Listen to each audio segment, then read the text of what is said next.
Hello everyone, welcome to my YouTube channel 1 minute study. आज हम बात कर रहे हैं G20 के बारे में, क्योंकि 2023 के लिए इंडिया ने प्रेसिडेंसी ले ली है इंडोनेशिया से। और आप इसका लोगो देख सकते हैं स्क्रीन पर, लोटस है। और इसकी जो थीम रहेगी 2023 के लिए वो रहेगी वसुदेव कुटुंबकम, यानी कि विश्व एक परिवार के रूप में है। One earth, one family and one future. अब बात करते हैं कि न्यूज में क्यों रहा है। तो न्यूज में इसलिए रहा है क्योंकि इंडोनेशिया ने G20 की जो प्रेसिडेंसी है वो 17th एनुअल समिट बाली में ली है, और जिसकी थीम रही है recover together and recover stronger. बहुत इंपॉर्टेंट है ये थीम। G20 की जो 17th एनुअल समिट की जो थीम रही है वो रही है recover together and recover stronger. और 18th समिट जो होगी वो इंडिया में होगी 2023 में, जिसकी प्रेसिडेंसी संभालेगा इंडिया और जिसकी थीम रहेगी वसुदेव कुटुंबकम, यानी कि विश्व एक परिवार के रूप में है। अब बात करते हैं G20 की। तो G20 का फॉर्मेशन जो हुआ था वो 1999 में हुआ था, क्योंकि 1990s के टाइम पे ईस्ट एशिया और साउथ ईस्ट एशिया में फाइनेंशियल क्राइसिस हुआ था। तो जिसके बैकड्रॉप के रूप में 1999 में G20 का फॉर्मेशन हुआ था, क्योंकि ये एक्नॉलेज करा गया था कि जो भी मेजर इमर्जिंग मार्केट्स हैं उनको एक सिंगल प्लेटफॉर्म दिया जाए डिस्कशन करने के लिए on the international financial system. और G20 की जो फर्स्ट समिट हुई थी वो हुई थी बर्लिन जर्मनी में 1999 में।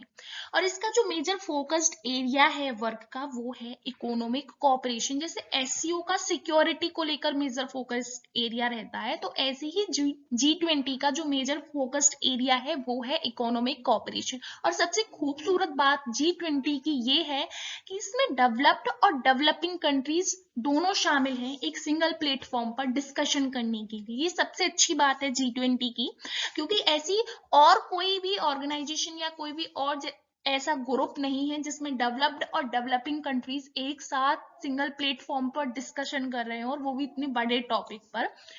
तो ये बहुत खूबसूरत बात है G20 की। और G20 की अगर बात करते हैं तो ये जितनी भी वर्ल्ड की पॉपुलेशन है उसका 60% इंक्लूड करता है, 80% ग्लोबल ट्रेड को इंक्लूड करता है, सॉरी 75% ग्लोबल ट्रेड को इंक्लूड करता है, और 80% ग्लोबल जीडीपी को इंक्लूड करता है। और G20 का कोई भी हेडक्वार्टर नहीं है, इसका कोई हेडक्वार्टर नहीं है। अब बात करते हैं मेंबर कंट्रीज की। तो मेंबर कंट्रीज में 19 कंट्रीज हैं और एक यूरोपियन यूनियन है।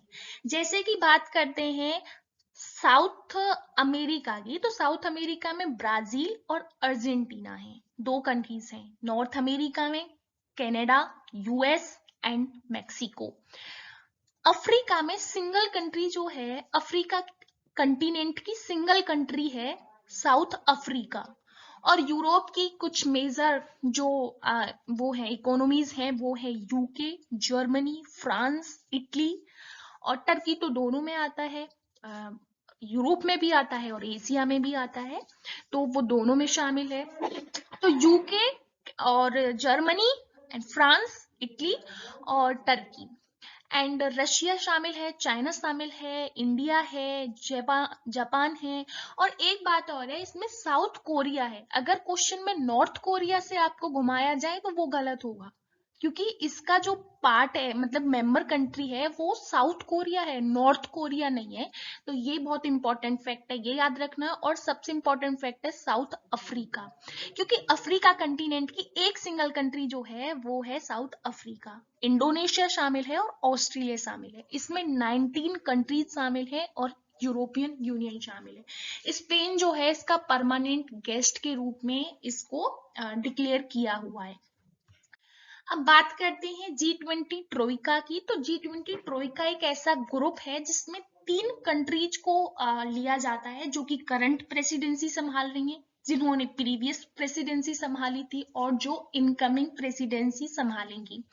जैसे अगर बात करें 2022 के लिए G20 का ट्रोइका क्या था, तो वो इंडोनेशिया था क्योंकि वो करंट था, इटली क्योंकि वो प्रीवियस था, इंडिया क्योंकि 2023 के लिए संभाल रहा है तो वो अपकमिंग था।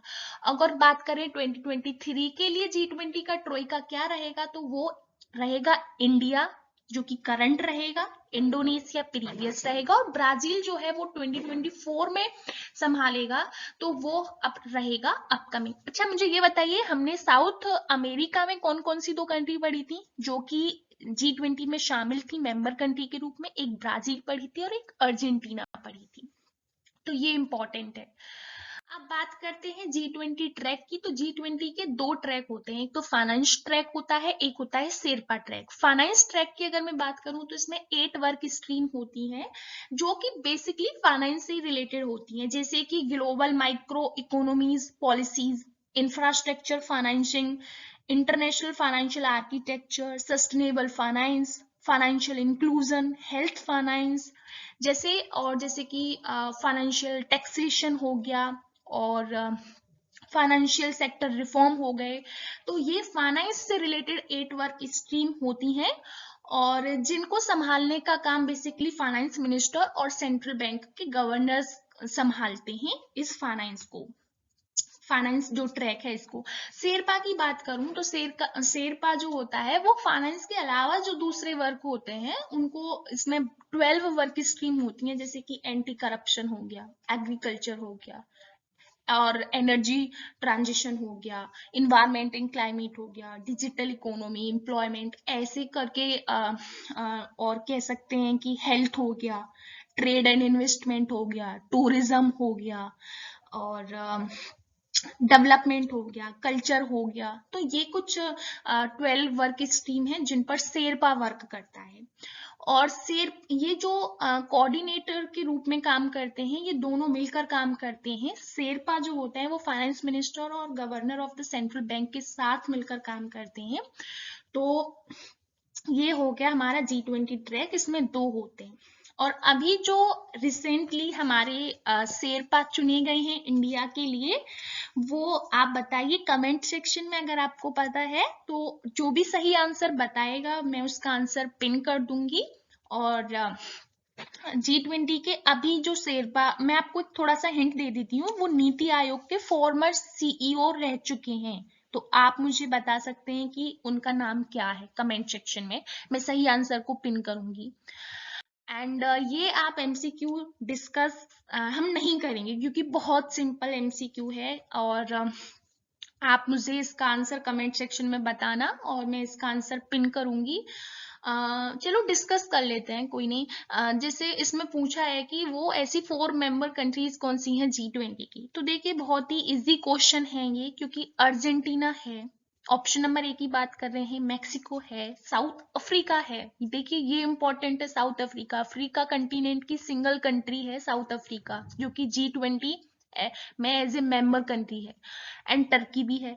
क्या हमने मलेशिया पढ़ा था जब हमने मेंबर कंट्री पढ़ी थी? तो मलेशिया हमने नहीं पढ़ा था, और ना ही हमने न्यूजीलैंड पढ़ा था, तो ऑप्शन बी गलत है।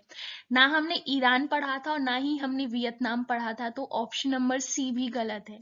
ना ही हमने सिंगापुर पढ़ा था, सिंगापुर नहीं पढ़ा था, लेकिन हमने साउथ कोरिया पढ़ा था, इसमें नॉर्थ कोरिया नहीं दिया हुआ है। अगर यहाँ पे नॉर्थ कोरिया होता ना साउथ कोरिया की जगह, तो ये भी गलत होता, बट हमने सिंगापुर नहीं पढ़ा था। तो इसका सही आंसर है ए। लेकिन आप मुझे जरूर बताना कि G20 के जो शेरपा हैं इंडिया के लिए, उनका नाम क्या है। वो नीति आयोग के फॉर्मर CEO रह चुकी हैं। Thank you so much for watching. And अगर आपको वीडियो अच्छी लगी हो तो वीडियो को लाइक करना, मेरे चैनल को सब्सक्राइब करना, और फिर मुलाकात होगी एक ऐसे ही नए टॉपिक के साथ। टिल देन स्टे ट्यून्ड, खुश रहिए, पढ़ते रहिए। Thank you so much for joining us.